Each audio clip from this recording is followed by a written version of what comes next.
আজকে আমরা আলোচনা করব মডাল ভার্বস এর কিছু বিষয় নিয়ে। তো আজকের আলোচনা আসলে খুব কঠিন হবে না, তবে বাংলা থেকে ইংরেজি খুব সহজভাবে আমরা করতে পারবো, ঠিক আছে? তো ধরা যাক আমাকে বলা হলো যে আমি গান গাইতে পারি। যখন পারা অর্থ বুঝাবে তখন আমরা ক্যান ইউজ করতে পারি। তো এই ক্ষেত্রে আমি বলতে পারি যে I can sing a song. যদি বলে এরকম আমি কি গান গাইতে পারি, তখন আমি কি বলতে পারি? তখন বলতে পারি can I sing a song. যদি বলে আমি গান গাইতে পারি না, তখন ওই ক্যানের সাথে একটা খালি নট লাগাই দিব। যেহেতু subject plus verb plus object হওয়ার কথা, ওই অনুযায়ী জাস্ট খালি ক্যানের সাথে আমি কি লাগাই দেব?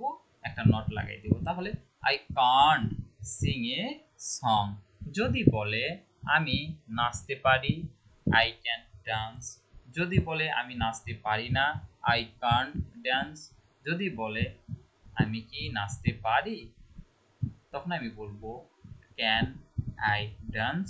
ওকে। তারপরে যদি বলা হয় আজকে বৃষ্টি হতে পারে, যখন সম্ভাবনা থাকা বোঝাবে, তখন আমরা মডাল ভার্বস হিসেবে বা মডাল ভার্ব হিসেবে আমরা মে ব্যবহার করব। তো এই ক্ষেত্রে আমরা বলতে পারি, যেহেতু কি বলছিলাম, আজ বৃষ্টি হতে পারে, ইট মে রেইন টুডে। যদি বলে আমার বাবা আজকে আসতে পারে, তার মানে সম্ভাবনা বোঝাচ্ছে, সেই ক্ষেত্রে আমরা বলবো মাই ফাদার মে কাম। ওকে। এরপরে যদি বলা হয় এইরকম যে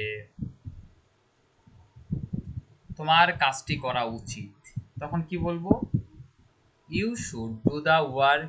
যদি বলা হয় তাদের কাজটি করা উচিত, they should do the work. যদি বলা হয় আমাদের কাজটি করা কি উচিত, should we do the work. যদি বলা হয় আমাদের কাজটি করা উচিত নয়, we shouldn't do the work.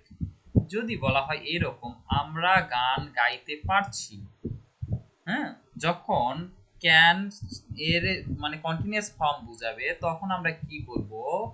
We can be ব্যবহার করে ভার্বের সাথে আইএনজি লাগাই দিব, দিলে পরে মডালের কাজটা যে কন্টিনিউয়াস ফর্মে আছে ওইটা আমরা পেয়ে যাব। যে কি বলছিলাম, এরকম যদি বলি যে আমরা গান গাইতে পারছি, তার মানে we can be sinking a song. যদি বলে আমি ইংরেজিতে অনর্গল বলতে পারছি, তখন কি বলবো? I can be I can be speaking English fluently. যদি বলে আমি লিখতে পারছি, আই ক্যান বি রাইটিং।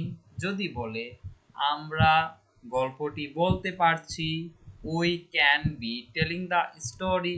আমরা গল্পটি লিখতে পারছি, এটা যদি বলে সেক্ষেত্রে আমরা বলতে পারি we can be writing the story. এইভাবে যাবে। এখন যদি অতীতে কোনো একটা কাজ করা উচিত ছিল এমনটা বুঝাই, ঠিক আছে? যেমন তোমাদের কাজটি করা উচিত ছিল, তখন আমরা কি করব? এই ধরনের বাক্য আসলে শুড ব্যবহার করব, তার সাথে একটা হ্যাভ ব্যবহার করব, তার সাথে একটা ভার্বের পাস্ট পার্টিসিপল ব্যবহার করব, ঠিক আছে? যে you should have done the work. আবার কখনো যদি এইরকম আসে তাদের এখানে আসা উচিত ছিল, তার মানে they should have come here. যদি বলা হয় আমাদের সেখানে যাওয়া উচিত ছিল, উই শুড হ্যাভ গান দিয়ার। এভাবে বলতে পারি। এখন এরকম যদি বলে আমাদের কি যাওয়া উচিত ছিল সেখানে, তখন আমরা কি বলবো? শুড উই হ্যাভ গান দিয়ার। এখন যদি বলে আমাদের যাওয়া উচিত ছিল না, উই শুডন্ট হ্যাভ গান দিয়ার। ওকে।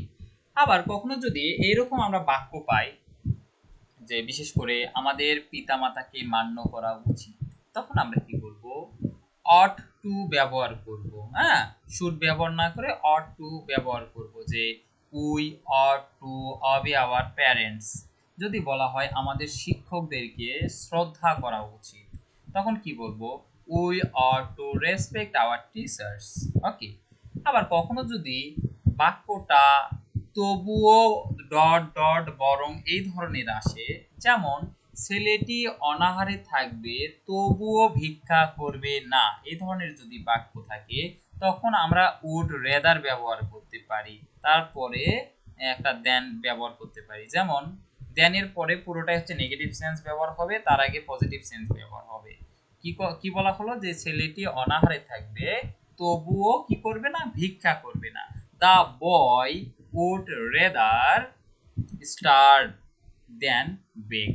ওকে, আবার যদি এইরকম যে ছেলেটি ফেল করবে তবুও পরীক্ষার প্রশ্নপত্র ফাঁস করবে না।